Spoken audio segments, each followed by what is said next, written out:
Hey, what's up guys, welcome back to our channel Tricknology, and today in this video I'm going to show you guys how you can change your WhatsApp themes light to dark or dark to light, and also how to change the wallpaper. So you just need to follow me and don't forget to subscribe my channel Tricknology. So without wasting any more time, let's get started. So at first you need to open WhatsApp on your Android mobile phone. Now on your right side corner you will get one three dot button.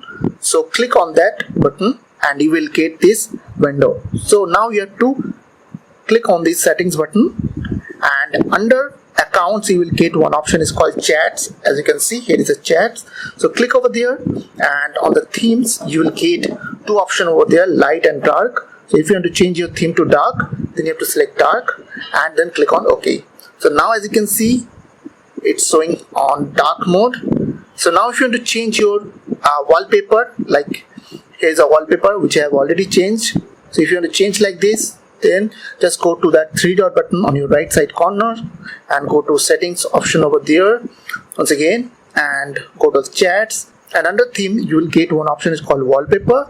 So select that wallpaper and go to your gallery. So here is my gallery as you can see, and select that photo which you want to set as your wallpaper. So here's my wallpaper as you can see. So now click on this set button over there. So click on set. So wallpaper has been set. So as you can see, if I'll go now to my chats, so as you can see it's showing wallpapers. So I hope this small video will really help for you. So now as you can see that successfully the wallpaper has changed. So I hope this small video will really help for you, and please don't forget to click on that subscribe button, like button and share button. And if you have any queries or questions, then comments down below. I will see you guys on the next video. Take care.